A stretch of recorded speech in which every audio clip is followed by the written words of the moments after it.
Questions orales. The honourable member for Regina Capel. What a mess. Yesterday was a gong show at the bottom of a dumpster fire, wrapped up in a cluster. The finance minister resigns, the prime minister hides all day and then has to beg his MPs not to fire him. But the worst news, buried underneath it all, was a devastating gut punch to Canadian taxpayers. A $62 billion deficit smashing through the already insane $40 billion guardrail. Canada is a serious G7 NATO partner staring down the threat of 25% tariffs. We deserve a strong leader with a new mandate. Why not let Canadians decide by calling a carbon tax election? The Honourable Minister of Finance and Public Safety. Mr. Speaker, I want to start by thanking the Opposition House Leader for his heartfelt congratulations on my new role. I want to tell him, Mr. Speaker, and all Canadians, that our government is very proud of the fall economic statement that we made public yesterday. Mr. Speaker, the fall economic statement speaks to growth in the Canadian economy. It speaks to supporting Canadians with serious affordability challenges. It speaks to a declining debt to GDP ratio, the best in the G7. And Mr. Speaker, we haven't finished supporting Canadians, something the Conservatives aren't interested in doing.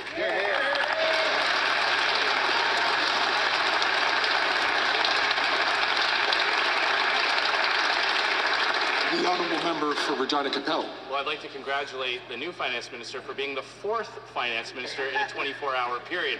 But it's the same old talking points. What they did yesterday was smash through that $40 billion guardrail. What does that mean? It now means that Canadians have to pay back all that money with interest, and 43 cents of every dollar you earn now has to go to pay the tax burden. More money to bankers and bondholders. In fact, the government's now spending more on the interest on that debt than on health care. But the Prime Minister doesn't care. He doesn't worry about where the money comes from. He's never had to worry about that. So why not let Canadians decide their future by calling a carbon tax election? The Honourable Minister of Finance and Intergovernmental Affairs. Mr. Speaker, Canadians expect their government to be focused on their economic concerns. They expect their government to be focused on the real threat that 25% tariffs across the board would mean to the Canadian economy. That's the work that our government's doing. I can report, Mr. Speaker, I had an encouraging preliminary conversation with the Foreign Affairs Minister yesterday, with the Border Czar, with Mr. Homan. We look forward to working with the incoming administration on border security, something that the fall economic statement generously supported yesterday. This is the work Canadians expect us to be focused on, and we're looking forward to doing that work. The Honourable Member for Regina Capel. Now, they were so proud of that fall budget that they tabled it in the House and then ran and hid for the rest of the day. But let's recap. The Prime Minister announced $250 checks and then had to cancel them. He announced a 2-month GST tax trick that businesses say they want to implement, and the Prime Minister now says is optional. A broken immigration system, Parliament seized with a $400 million corruption scandal, all the while 2 million food bank visits, doubled housing costs, record high consumer debt, the dollar below 70 cents, and the Prime Minister raising prices by quadrupling the carbon tax. Yes. Again, why not let Canadians decide their future by calling a carbon tax election? The Honourable Minister of Finance and for Intergovernmental Affairs. Mr. Speaker, as I said a moment ago, we're proud of the fiscal and economic record of this government. This is a record, Mr. Speaker, of supporting Canadians through the pandemic. This is a record of investing in entrepreneurship and innovation. This is a record in providing, for example, Canadians with $10 a day childcare, historic investments to speak to not only affordability issues, but growing the economy in a sustainable way. Mr. Speaker, this is work we're proud to continue to do for Canadians, and we find it unfortunate that it's the opposition that's trying to ground this House of Commons into chaos. The Honourable Member for Charlebourg. Haute-Saint-Charles. Mr. Speaker, the Prime Minister has lost the confidence of his ministers of Liberal MPs and of Canadians, but he continues to cling to power. He and his top economic advisor, Mark Carney, forced the former finance minister to blow past her already out of control $40 billion fiscal guardrail, which was already out of control, as I said, and forced her to run a whopping $62 billion deficit. This prime minister has added more to the national debt than all prime ministers before him combined. This profligate spending contributes to inflation. People are suffering. When will he call an election? The Honourable Minister of Finance. Mr. Speaker, the fall economic statement was tabled in the House of Commons yesterday. It is an economic statement which talks about economic growth and supporting Canadians through difficult times with a high cost of living. The economic statement also discusses our responsibility to use taxpayer money and responsibly, to spend it responsibly. And, Mr. Speaker, that is exactly what we will continue to do, all while keeping an eye on exactly what support Canadians need from their national government. The Honourable Member for Charlebourg, Haute-Saint-Charles. How can we believe the new finance minister? How can we have confidence in what he is saying when yesterday he wasn't even able to answer a journalist's question, what is the national debt of Canada? Now, the former finance minister said in her letter yesterday, and this is very important, I quote, "We need to keep our fiscal powder dry today so we have the reserves that we may need for a coming tariff war." That means eschewing costly political gimmicks, which we can ill afford and which make Canadians doubt that we recognize the gravity of the moment, unquote. That was her message, the message of the former finance minister to the prime minister, who never listens to anyone. Call an election now.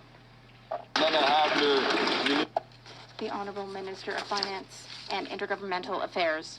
Mr. Speaker, our colleague has mentioned the government's deficit, but he knows that our debt to GDP ratio is declining, and we have the lowest debt to GDP ratio of all G7 countries. My colleague also knows that this government will support Canadians through difficult times. We've helped with $10 a day daycare. We've helped with the dental care program. Conservatives, in fact, voted against all of these programs. This is the time to support Canadians. We will continue to do so, and we will do so responsibly, as always. The Honourable Member for Belleuil-Chambly.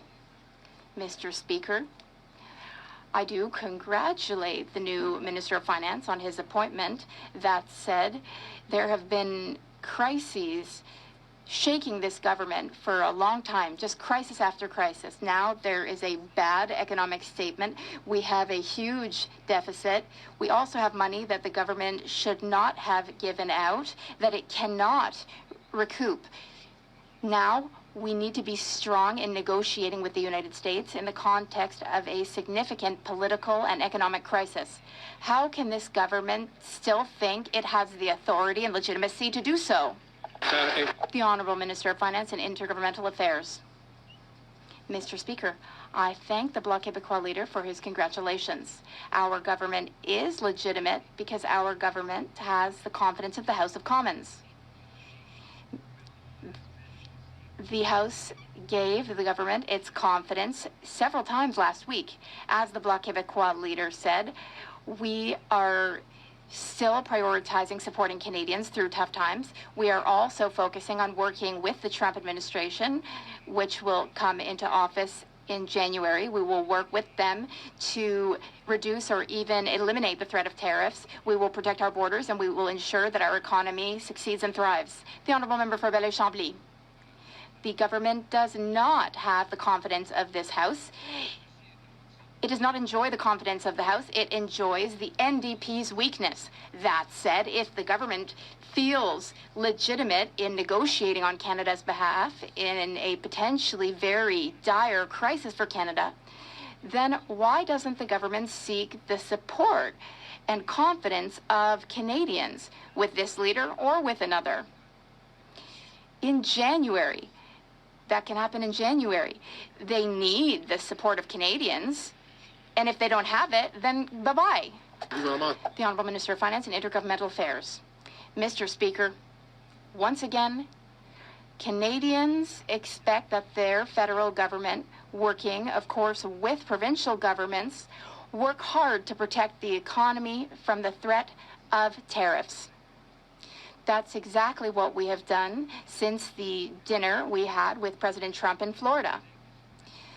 I must inform colleagues, Mr. Speaker, that I had some very encouraging and positive exchanges with Mr. Leitnik, Secretary of Commerce. Yesterday, as I said, we spoke with Mr. Holman, who is responsible for the borders. They're very open-minded, and I find it very positive. We will continue this good work. For Burnaby South. People are right to be angry. We've got a Prime Minister who's more interested in protecting his own job than he is in protecting Canadians against a threat. I'm going to ask the honourable members, in particular the honourable member from Miramichi Grand Lake and the member from Dufferin Caledon, please, to not take their voices. I'm going to invite the honourable member from Burnaby South to start his question again. People are right to be angry. They've got a Prime Minister who's more interested in protecting his own job than defending Canadians against Trump. We've got a Prime Minister who has failed to defend workers from rich CEOs that the Conservatives love, who continue to rip off Canadians and drive up the cost of food and homes. The Prime Minister has failed. For New Democrats, it's always workers first and not CEOs. And not CEOs who the Conservatives want to defend. So will the Prime Minister acknowledge he has failed? He has to quit.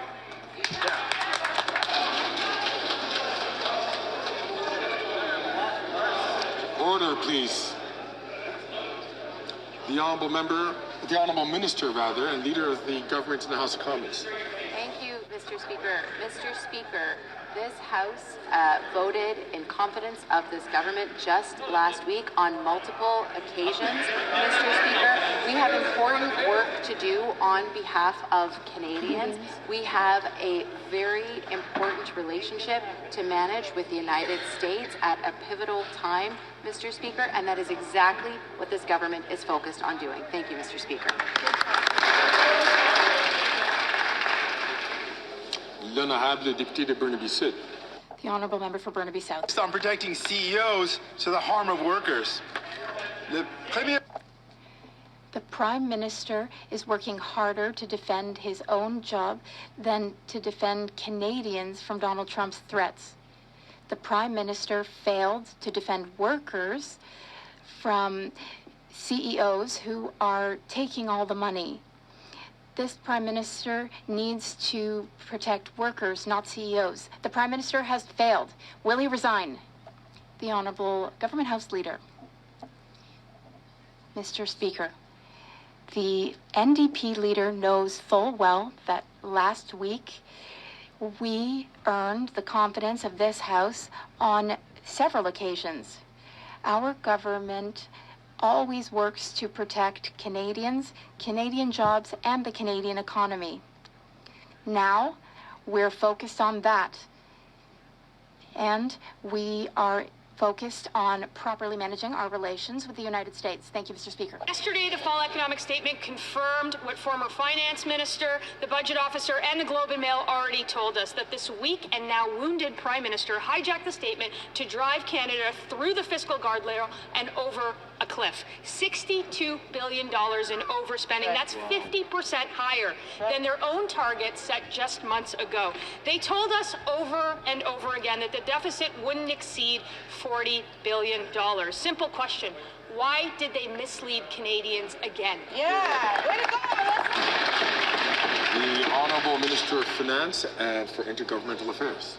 Mr. Speaker, far from misleading Canadians, the government thinks it's important to be transparent in terms of the fiscal picture of the government.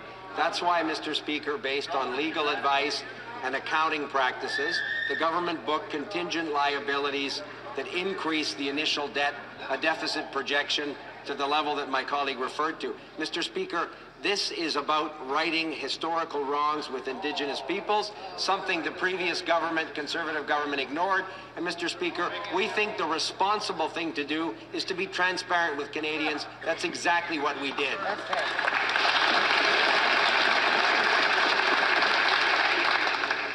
The honourable member for Thornhill. Mr. Speaker, of the Liberal ministers that still remain, not a single one would stick around yesterday to even defend the statement. They dropped it here and then ran out the door. $62 billion of new debt and new inflationary spending for Canadians to pay on their grocery bills, on their home heating, and on everything else. That's equivalent to spending $1 every second for nearly 2,000 years.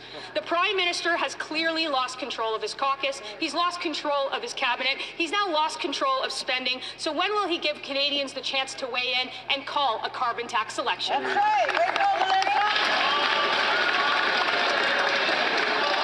honourable minister for innovation. Mr. Speaker, we have no lessons to learn from the Conservatives, Mr. Speaker. On the eve of Christmas, what we presented to Canadians, Mr. Speaker, it's no time for slogan. It's no time for smiles, Mr. Speaker. This is time for us to be serious. What the Minister of Finance presented yesterday was a fall economic statement which is focused on growth, investment in our workers, investment in our industry, and investment in Canada. Mr. Speaker, you know what? Because confident countries invest in themselves, something that the Conservative could not understand. We'll stand for Canadians. We'll stand for Canada on this side of the House.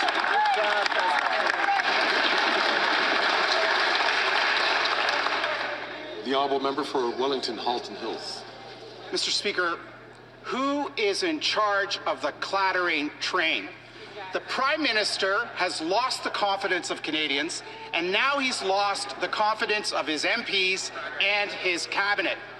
He's focused not on Canadians, but on himself as he clings to power. Yesterday, the government posted a $62 billion deficit, blowing through the guardrails. The government is careening out of control. Things are in complete chaos. When will we get an election? The honourable leader of the government in the House of Commons. Thank you, Mr. Speaker. Mr. Speaker, what the Conservative opposition is doing is they are focused on us while we are focused on Canadians, Mr. Speaker. We are focused on ensuring that we are delivering affordability measures for Canadians at a difficult time. We are focused on ensuring that we have a strong relationship with our most important trading partner, the United States. That is what this government is squarely focused on: Canadians, protecting the Canadian economy and protecting Canadian jobs. The honourable member. They ain't focused on shit. Sit down and shut your fucking mouth and resign. Wellington Halton Hills. Mr. Speaker, not only did the statement post a $62 billion deficit, it revised 2025 growth down, and it revised 2025 unemployment up. The Prime Minister has failed to recognize the gravity of the moment. He's focused not on Canadians, but on himself. His government is in utter and complete chaos. So when will the Prime Minister realize that the end is here, that his government and this Parliament is dead, and call an election? The Honourable President of the Treasury Board and Minister of Transport. Mr. Speaker, on the contrary, we have the lowest debt and deficit in the G7, Mr. Speaker, and in addition, in the fall economic statement, Canadians can see supports for affordable housing, supports for $10 a day childcare, supports for public servants who want early retirement, Mr. Speaker, because on this side of the House, what do? We support Canadians as opposed to what they do, which is cut, cut, cut. And you guys do homeless, no food, raise taxes, and what else do you guys do? You morons.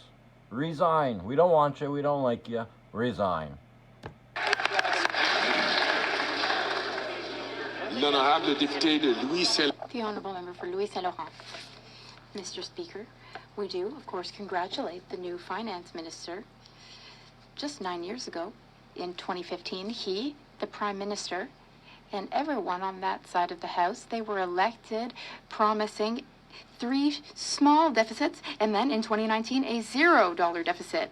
Then, a few years later, he posts the worst deficit in Canadian history, $62 billion. How can he look people in the eye and tell them that everything's going well?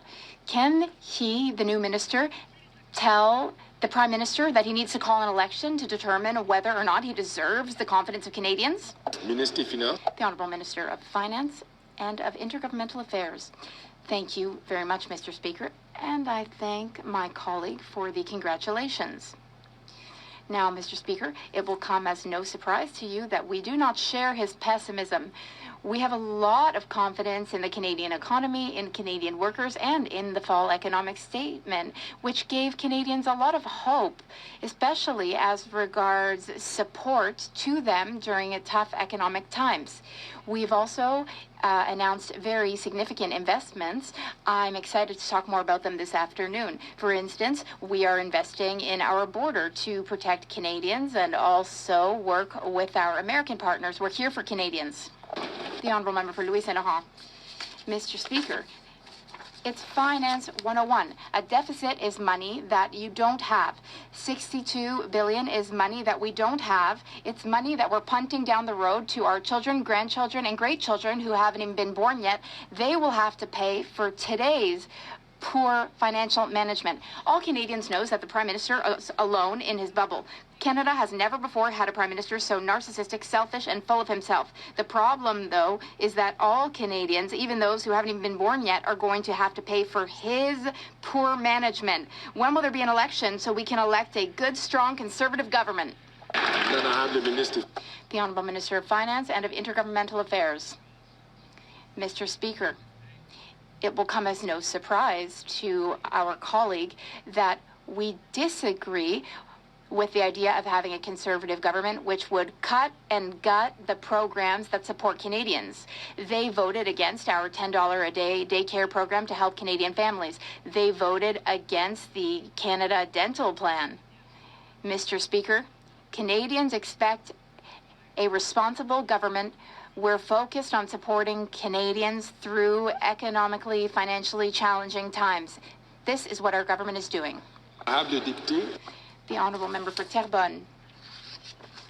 Well, with a $62 billion deficit, we can all agree that it's no time to be offering election goodies. Yet, in yesterday's economic statement, 98% of the new money to combat the rising cost of living is the GST holiday.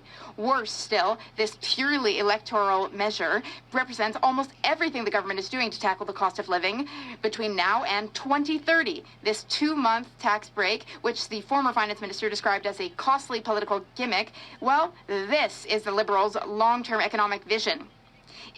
If that's the long-term economic vision, do they understand now why Quebecers are calling for an election? The Honourable Minister of Public Services and Procurement. Thank you, Mr. Speaker. We know that the Bloc Québécois and the Conservatives have been talking about elections and only elections since December. We have been supporting Canadians and Quebecers since 2015. That's why, for example, we put forward the Canada Dental Care Plan. It helps 1 million Quebecers.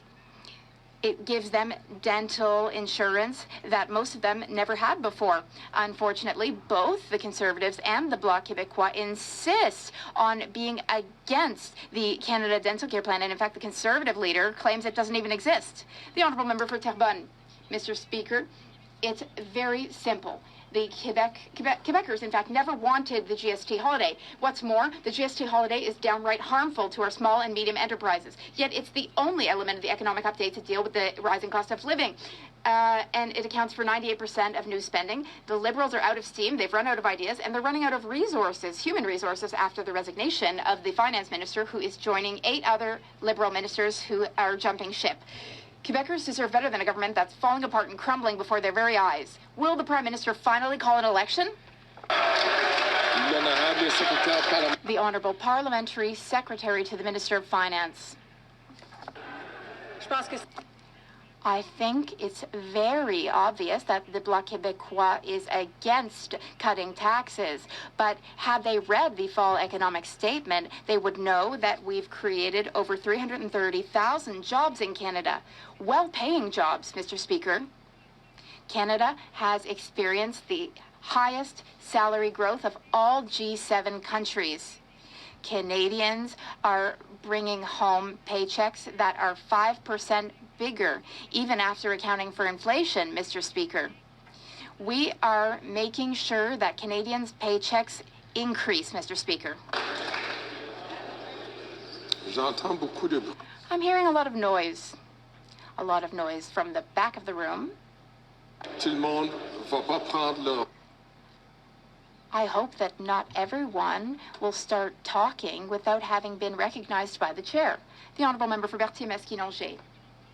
Once upon a time, economic statements contained measures. Today, they just contain bad news.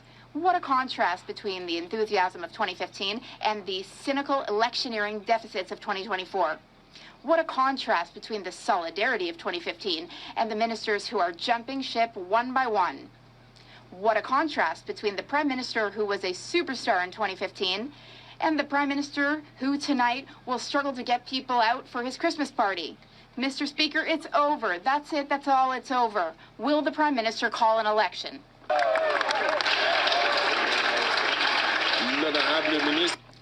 The Honourable Minister of Innovation. Mr. Speaker, I'm surprised to hear my colleague talk like that. In the fall economic statement, if he had in fact taken the time to read it, there are significant investments for Quebec in the statement. For example, artificial intelligence, which will be at the very heart of the 21st century economy. As you know, Montreal has the most startups of anywhere in Canada, and in the statement there are investments for Quebec, for industries, for workers. Mr. Speaker, we expect each and every member of Parliament to celebrate Canada. It's time to celebrate Canada. Thank you. Member for Calgary-Midnapore. The Prime Minister has lost the confidence of his caucus, of his cabinet, and of Canadians. The Deputy Prime Minister resigned because the Prime Minister said that he had lost confidence in her.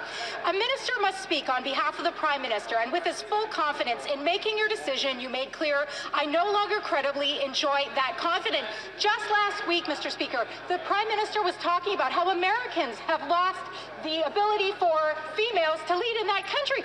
But the Prime Minister only uses females when it's useful for him. Isn't that right, Mr. Speaker?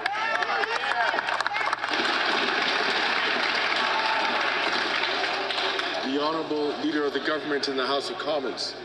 No. Honourable Member for Calgary-Midnapore. Mr. Speaker, the Prime Minister has lost the confidence of his cabinet, of his caucus, and Canadians. He blew through the $61.9 billion deficit over the $40 billion guardrails that he had set. The finance minister, she tried to warn him, and he fired her for trying to warn him. He offered her another position, and she refused. Why is it that this Prime Minister only has confidence in women until they question him? The Honourable Minister for Women and Gender Equality.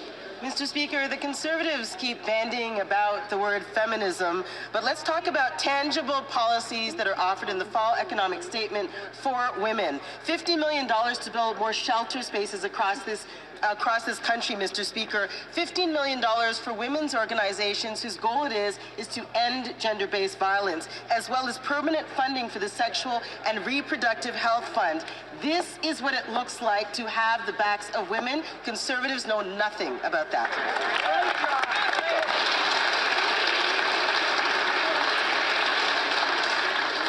The Honourable Member for Kelowna Lake Country.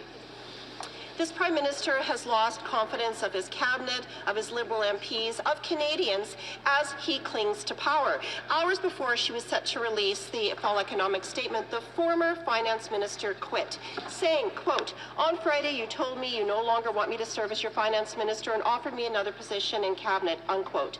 The fake feminist Prime Minister and the conflict of interest carbon tax Carney forced the former finance minister to blow through the $40 billion guardrail with a massively irresponsible $62 billion deficit, making her take the blame. Will this fake feminist Prime Minister take responsibility for his economic vandalism and call an election? The Honourable Minister for Women and Gender Equality. Mr. Speaker, if Conservatives want to talk about feminism, then let's look at some facts. Let's look at some policies that actually support women across this country. Policies like $10 a day childcare. Policies like the National Action Plan to End Gender-Based Violence, which was actually supported in our latest economic statement, Mr. Speaker. The Conservatives, by the way, opposed every single one of these measures. On this side of the House, we will always support women Who knows what's going on over there? The honourable member from Kelowna Lake Country. Well, this Prime Minister has lost confidence of his cabinet, his Liberal MPs, and Canadians as he clings to power. The former Finance Minister said, quote, "To be effective, a minister must speak on behalf of the Prime Minister and with his full confidence. In making your decision, you made clear that I no longer credibly enjoy that confidence and possess the authority that comes with it. It is clear that this fake feminist Prime Minister threw the former Finance Minister under the bus, just as he did with other women who previously stood up to him. Will this fake feminist Prime Minister take responsibility for his economic vandalism and call a carbon tax election?" The honourable minister for small and medium-sized enterprises. Mr. Speaker, the Conservatives are distracting from the fact that the Bank of Canada has cut interest rates 5 times down to 3.25%. Yesterday, our government published the fall economic statement, and I'm happy to share, Mr. Speaker, that it is an investment of $189 million into the Black Entrepreneurship Program that has already helped 16,000 Black entrepreneurs across this country. We are going to be investing in digital adoption for small and medium-sized enterprises of $500 million. We're going to reduce red tape. And, Mr. Speaker, while we're shopping during the GST holiday, let's support local. Thank you, Mr. Speaker.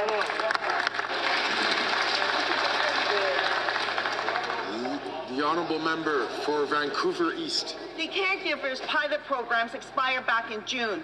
The minister promised caregivers permanent residence on arrival. 6 months later, no information, no application process has been released about this new pilot. Given the Liberals' about-face on regularization and scapegoating of migrants for their failures, caregivers are really concerned that their hard-fought promise of landed status on arrival will be forgotten. Will the minister deliver on this promise and open the pathway for applications by January 1st, 2025, or will this be another Liberal broken promise? The honourable minister for Immigration, Citizenship and Refugees. Mr. Speaker, caregivers are extremely important to this country and to the care that they provide to our most vulnerable. We are still tracking to launch this, and clearly this is a priority of the government. This is on track. We may have some modifications to make, but this is still a high priority of the government. Thank you. Hear, hear. The honourable member for Vancouver Kingsway. The Liberals' economic update failed to recognize the reality facing working Canadians. It failed to address the housing crisis. It failed to address the healthcare crisis. It failed to address the youth jobs crisis. Instead of fighting for Canadians, Liberals are fighting with themselves. And Conservatives only propose cuts that will hurt workers while big business gets tax breaks and handouts. Budgets reveal who governments are really working for. Why are Liberals, like Conservatives, working for CEOs while ignoring everyone else? Yeah. The Honourable Minister of Health.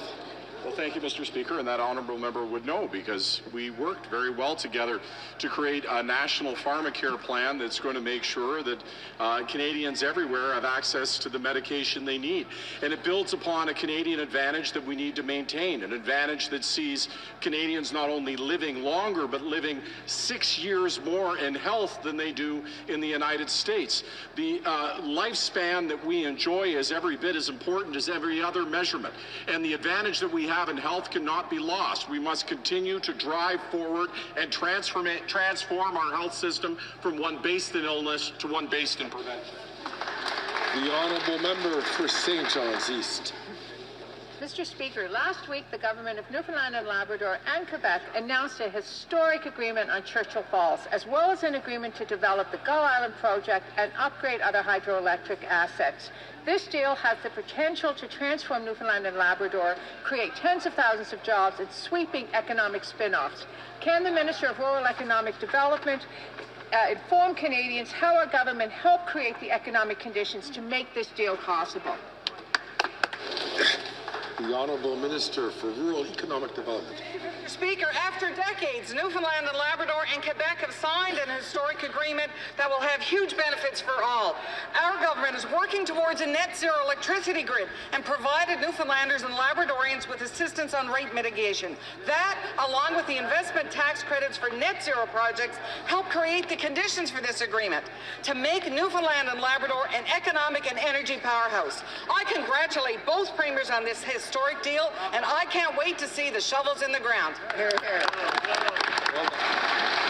The honourable member for Brantford Brant. Mr. Speaker, this Prime Minister has lost confidence of his cabinet, his caucus, and all Canadians as he desperately clings to power. Yesterday, the Liberals dropped their fall economic statement and literally ran out of the House. A $62 billion deficit, missing their target by a whopping 55%. The end result? Canadians are now paying more on debt interest charges than on health care. When will this Prime Minister end the misery, call a carbon tax election, so Conservatives can finally fix what they have broken? The Honourable Minister of Justice and Attorney General. Mr. Speaker, I want to take the opportunity to inform the Justice Critic that, in fact, in that fall economic statement, he would have seen a series of measures that address community safety in our communities across the country. He would have seen measures that crack down on auto theft. He would have seen stricter bail and sentencing provisions. He would have seen provisions in the sex offender registries to get tough on child sex predators. He would have seen securing our borders to provide confidence to our American counterparts, cracking down on money laundering and terrorist financing. These are all measures that we all have an interest in promoting, passing, and getting funded in this country to keep Canadians safe. The honourable member for Brantford Brant. After 9 years of this Prime Minister's economic vandalism and inflationary spending, he has added more to the debt than all previous Prime Ministers combined. Now Canadians are paying more. Our national debt now sits at $1.24 trillion, an astronomical number that our future generations will have to deal with. Canada's promise of powerful paychecks, affordable housing, safe streets have all been shattered under the NDP Liberals. This Prime Minister has lost confidence of his caucus, the House, and Canadians. When will he call an immediate carbon tax election? The Honourable Minister of Justice and Attorney General.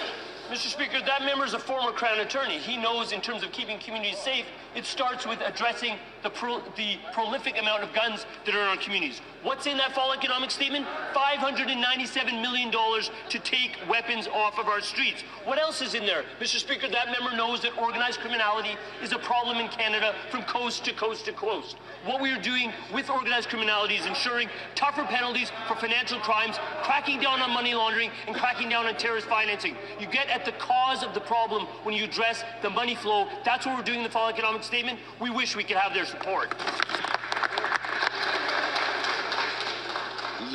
The honourable member for Chicoutimi-Le Mr. Speaker, the Prime Minister has lost the confidence of his ministers, of his MPs, and of Canadians. But despite all of that, he is obstinately clinging to power. After 9 years of economic vandalism and inflationary spending, he's accumulated more debt than all of his predecessors put together. Result, Canadians are now paying $53.7 billion in interest on the debt. That's more than they pay every year for health transfers, Mr. Speaker. I'll say it again, more than for health transfers. Can the Prime Minister set his ego aside, think about Canadians, and call an election?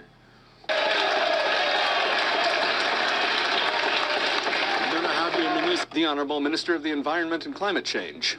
Mr. Speaker, I would invite my colleague to read the fall economic statement, because if he were to do that, he would see that Canada is in a particularly good financial position compared to all of its G7 counterparts. They're expecting great economic growth next year. We've signed an agreement with the government of Quebec for hundreds of millions of dollars to help the forestry sector in his region, Mr. Speaker. The Conservatives hadn't said a word about that. When it's time to help Canadians, they are never present. The honourable member for Chicoutimi-Le Fjord. Mr. Speaker, this Prime Minister has lost the confidence of his ministers, of his MPs, and of Canadians. As if the $40 billion guardrail wasn't enough, well, they've given us a fall economic statement with a deficit of $62 billion.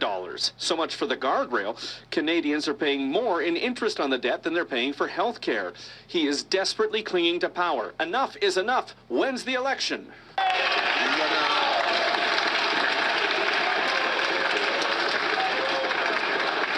The Honourable Minister of the Environment and Climate Change. Thank you, Mr. Speaker. More good news for Quebecers today with the publication of the Clean Electricity Strategy. That's hundreds of millions of dollars that are going to be invested in collaboration with Hydro-Quebec, with the government of Quebec, and with businesses to develop the electric system that we'll need for the future to decarbonize our transit sector, to decarbonize industry and buildings. That's how we're going to build the economy and the jobs and the Canada of the 21st century. The Honourable Member for Beauport, Côte de Beaupré, Île d'Orléans, Charlevoix. Well, we don't need more than 30 seconds to tell you what the Liberals' record is. The Prime Minister just did one thing this fall, and that's buy time. He bought time by letting the Conservatives paralyze work in the House without ever trying to negotiate a way to get out of this impasse. He bought time with his vote-buying gimmicks. He bought time, and he's continuing to buy time today since his finance minister quit. And doesn't matter what's going on, he buys time. But does he not realize that by doing nothing other than buying time, he's lost the respect of Quebecers?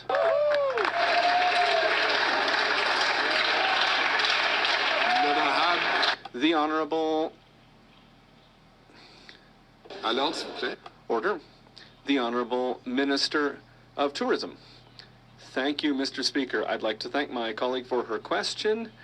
And as she knows very well, we won the confidence of this House several times in the last few weeks, but I would like to maybe mention to her some points in the Fall Economic Statement that she maybe hasn't read yet, but if there's one element that she should be interested in, it's our support for culture, which is in the Fall Economic Statement. Our support for tourism to bring more conventions back to Canada. And Mr. Speaker, we should be proud of the investments that we've made in culture.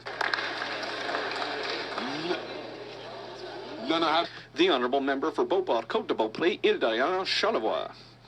Well, this session has been one session too many. The Liberals have monopolized attention, but not thanks to their work. They've refused to work for seniors and for farmers.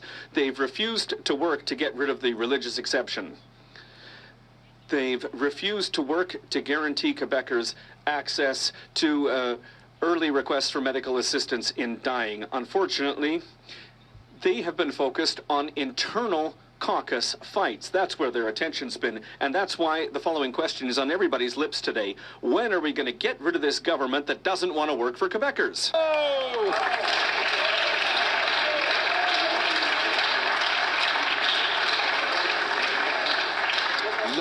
The Honourable Minister of Tourism. Mr. Speaker, I would just like to highlight that on this side of the House, we are working for Quebecers. On this side of the House, we negotiate with the government of Quebec to make sure that all the investments that we do are good for Quebecers. I'll just give you a couple of examples. The dental care program, the child care benefit. In the Fall Economic Statement, there are rental help because you know, the federal government pays to help renters. There's also investments in AI, housing, and, you know, Mr. Speaker, it's this government that has done the work. The Honourable Member for Leeds, Grenville, Thousand Islands and Rideau Lakes. This week, Liberal Prime Minister has lost the confidence of his cabinet, of his Liberal MPs and of Canadians, but he still clings to power. And yesterday, the economic statement from his phantom finance minister, Carbon Tax Carney, posted a $62 billion deficit, which is absolutely devastating for Canadians, and they tried to pin it on the finance minister, and she quit in protest. Canadians have had enough of these dirty Liberal backroom deals where Carbon Tax Carney gets all of the power but has none of the accountability. When will these Liberals call a carbon tax election? Because Canadians just can't trust them. The Honourable President of the Treasury Board and Minister of Transport. Mr. Speaker, rather than talking down Canada, let's stress the facts. Inflation has come down to 1.9%, Mr. Speaker. We have the lowest debt and the lowest deficit in the G7. In the Fall Economic Statement, we put forward numerous measures to support businesses and families in Canada, including $10 a day childcare, which is going to give rise to 300,000 jobs, Mr. Speaker. On this side of the House, we believe in supporting Canadians while maintaining a prudent fiscal outlook, something the Conservatives could never claim to do. Vive le Canada! The honourable member for Leeds, Grenville, Thousand Islands and Rideau Lakes. Just like the 9 years of failures of this NDP Liberal government, Canadians have lost confidence in this Prime Minister, and they showed it last night with the overwhelming majority election of Tamara Jansen in Cloverdale, Langley City. The Phantom Finance Minister posted a $62 billion devastating deficit that Canadians are going to be paying for generations. These Liberals have absolutely lost control, and this flailing Prime Minister doesn't have the confidence of his cabinet, of his caucus, of Canadians. When's he going to call a carbon tax election?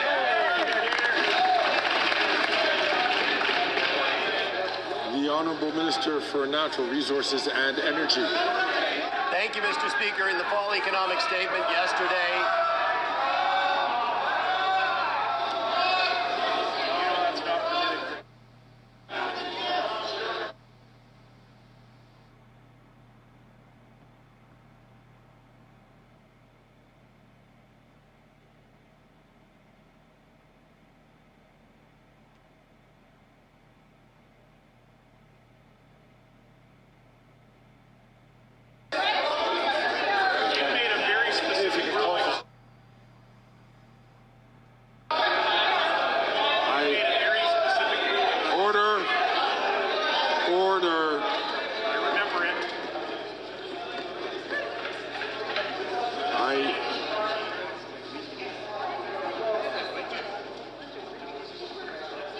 It's important for all members to ensure that they, especially male members, there are particular rules in terms of the dress that is in this place.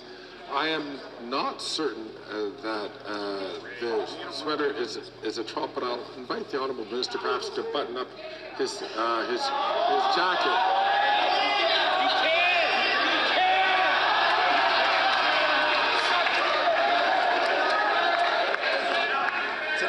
We actually celebrate the 125th anniversary of the Canada Forest Service, which is something that I think all parliamentarians should be able to support. Mr. Speaker, in the fall economic statement were investment tax credits related to electricity production. It is part of building an economy for the future that will create jobs and economic prosperity across this country. It will ensure affordability for consumers. It will ensure reliability of the grid. And today, I am very pleased to say we are launching Canada's first clean electricity strategy across the country and the clean electricity regulation. It is an important day for Canada.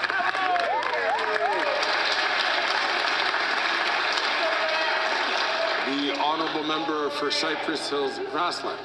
The Prime Minister has lost the confidence of his cabinet, his Liberal MPs, and Canadians as he is desperately clinging to power.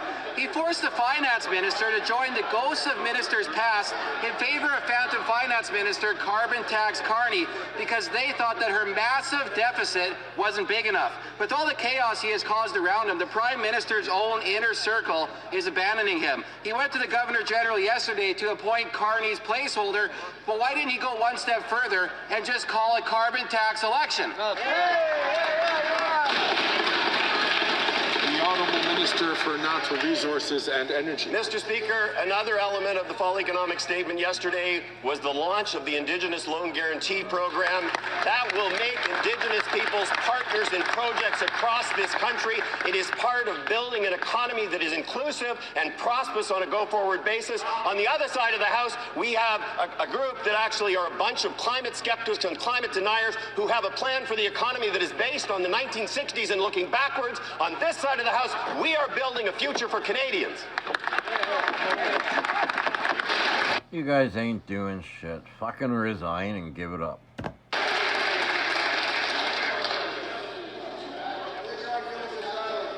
The Honourable Member for Aurora Oak Ridges, Richmond Hill. Thank you, Mr. Speaker. We live in an increasingly virtual world, and it's our job to ensure that this online space is safe for our children and all Canadians. That's why our government introduced a plan to do exactly that in the Online Harms Act. Unfortunately, the Conservatives are blocking this important legislation. Their obstruction means that children, women, and minority groups remain in danger. I'm appalled that the Conservatives won't put Canadians before partisan politics and work with us. Can the Minister of Justice explain the consequences we face by not passing the Online Harms Act? Thank you. For the second time today, I'm going to ask the honourable members from Grand Lake, Miramichi, Grand Lake, and from Dufferin Caledon to please not take the floor unless the Speaker recognizes it. The Honourable Minister of Justice and Attorney General. Mr. Speaker, last week in this place, the Conservatives blocked the child protection measures in the Online Harms Act from advancing. Worse still, the Conservatives have vowed that if we succeed in passing this legislation with the help of the Bloc and the NDP, they will actually reverse it at the earliest opportunity. What does this mean? That means if we get child sex abuse material off of the internet, if they took power, they would put it back on, Mr. Speaker. I wish I could make this up. That position is morally bankrupt. What I would say is that when you claim to care about victims of abuse, you need to stand up for victims of abuse. I would ask them to please do that. I'd like to apologize to the honourable member from Miramichi Grand Lake. Apparently he was not the person who had spoken out. Not recognized by the term. The honourable member from St. Albert, Edmonton. Mr. Speaker, the Prime Minister has lost all control. Not only has the Prime Minister long ago lost the moral authority to govern, the Prime Minister has lost his ability to carry out the basic functions of governing with the shambolic spectacle of his finance minister resigning hours before she was scheduled to deliver the government's fall economic statement. This is a government in complete and utter chaos. When will the Prime Minister admit that he has lost all control and call a carbon tax election?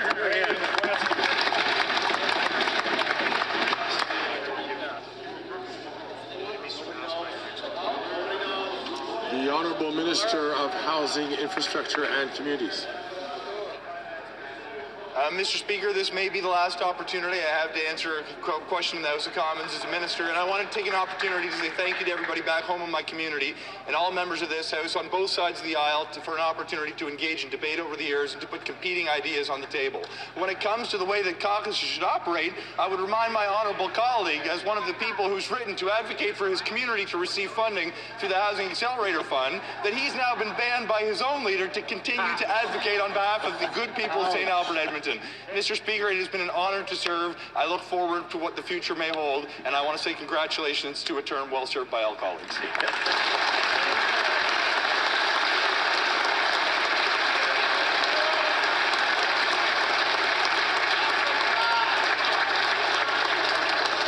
The honourable member for St. Albert, Edmonton. Mr. Speaker, the Prime Minister has lost the confidence of Canadians, lost the confidence of many of his MPs, and yesterday he lost the confidence of his finance minister. And no wonder, because after 9 years, this Prime Minister has broken everything. He's broken our borders, broken immigration, broken housing, and broken the budget. So, when will the Prime Minister just stop?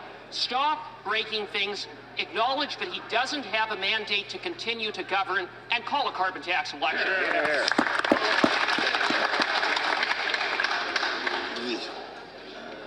The Honourable Parliamentary Secretary to the Minister of Finance. The fall economic statement that we tabled yesterday, Mr. Speaker, is about growth, and it's about investing in our business community and in our economy, Mr. Speaker.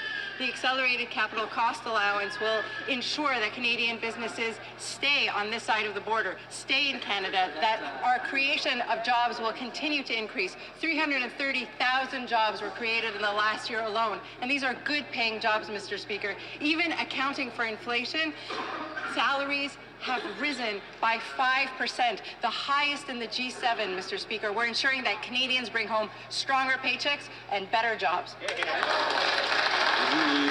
honourable member for Calgary, Rocky Ridge. Mr. Speaker, the Prime Minister has lost the confidence of his cabinet, his Liberal MPs, and of Canadians while desperately clinging to power. Yesterday, they found a random Liberal minister to table the disastrous fall economic statement after he fired his finance minister, who wouldn't sign off on smashing through her $40 billion fiscal guardrail, all in order to make room for phantom finance minister Mark Carney. Will the Prime Minister has lost control of his own government. Will he call a carbon tax election today? The Honourable Minister for Mental Health and Addictions. Thank you, Mr. Speaker. Mr. Speaker, on the other side of the House, they're big on outrage, but they're really weak on facts. When we talk about Canadians, we want to show that we support them and invest in them. We have the lowest ratio of GDP to debt in the G. Like, dude, you don't even know what the fuck you're saying. Just fucking resign and put conservatives in. Pierre Poilievre. Easy as that. Interest rates have gone down. We've been investing in Canadians. That's what you do as a government, Mr. Speaker. You invest in childcare. You invest in national school food programs. You invest in pharmacare because we invest and fight for Canadians. They will cut and they will talk Canadians down. On this side of the House, we are proud to fight for Canadians every single day. No, shut the fuck up. Sit down. The honourable member for Vaughan Woodbridge.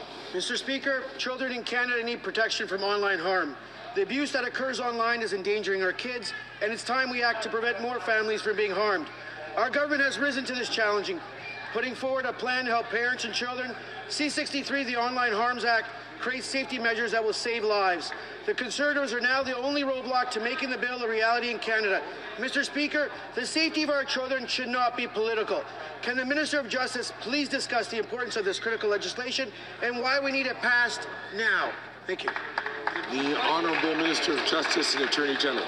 Mr. Speaker, this legislation will literally save children's lives. I find it very difficult to comprehend how the official opposition Conservatives can bear being the only party in this House obstructing the advancement of this legislation. I would share a question that was posed at committee by a mother whose child suffered horrendous abuse. She asked, quote, "What kind of person doesn't want to protect the future of our children or grandchildren?" End quote. Mr. Speaker, once again, I implore the official opposition to look beyond their self-interest and look at these parents and their children in the eye who need help. It's time we pass the Online Harms Act with unanimous consent.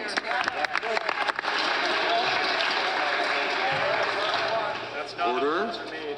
The honourable member for New Westminster Burnaby. Mr. Speaker, Canada has a shortage of family doctors. It's an acute crisis that is getting more and more severe each and every day. The Liberals seem to be focused on their own internal problems while parents are looking to get care for their sick kids. The former Deputy Prime Minister said as much yesterday when she resigned. And the Conservatives, sadly, just want to cut health care, cut health services and destroy public health care. Given the emergency, what is the Liberal government's plan to address this shortage and make sure we have more family doctors now in Canada? The Honourable Minister of Health. Well, Mr. Speaker, what we have done is signed agreements with every province and every territory. We saw in the CIHI baseline data last year that nearly every jurisdiction in the country saw more doctors, more nurses. It's not enough, but provinces have to do their part and have to be responsible for this health transformation. But I'll tell you, there's something huge this Parliament can do, and that's pass Bill C-72, which is a connected care legislation. Just one example of allowing something like AI Scribe to be used in our system would create the equivalent of 1,000 new doctors in a very short period of time. Connected care can open up new avenues of care, and that's something this Parliament can do. Or you can all resign and call an election. That'd be a better thing to do. The honourable member for Timmins James Bay. Well, thanks to this Prime Minister, our nation has become the laughing stock of the narcissist at Mar-a-Lago. Yep. Our country is facing an unprecedented level of political coercion, and Canadians deserve a strong and proud defense of our values and our jobs. We're not going to get that from the Liberal gong show or from the predatory and pusillanimous Conservatives who sell us. This is what pisses me off. We're in Canada. Why are you wearing a fucking watermelon pin? Take it off and put a Canadian pin on, or go over there and fucking do it with your own fucking country. The second, our NDP leader called for a war room, bringing together labor, business, leaders to defend Canada. So will the Liberals stop their squabbling? It's time to drop the gloves, go over the boards, and fight for our country instead of fighting amongst themselves. Here. The Honourable Minister for International Trade. Mr. Speaker, I want to thank the honourable member for that question. Yesterday, we tabled the fall economic statement, and I think this is an area where the honourable member and I would agree. The Canada-U.S. relationship is extremely important, and in the fall economic statement, we are strengthening the regime to prohibit forced labor in our supply chains, something that is really important for workers in our country, and to strengthen this trade relationship with our allies in the United States. Thanks so much, Mr. Speaker. And so brings to an end.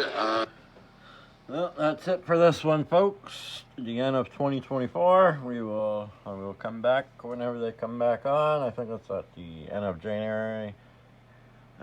Please like and subscribe. God bless. Stay safe and have a great day, everybody, and happy holidays.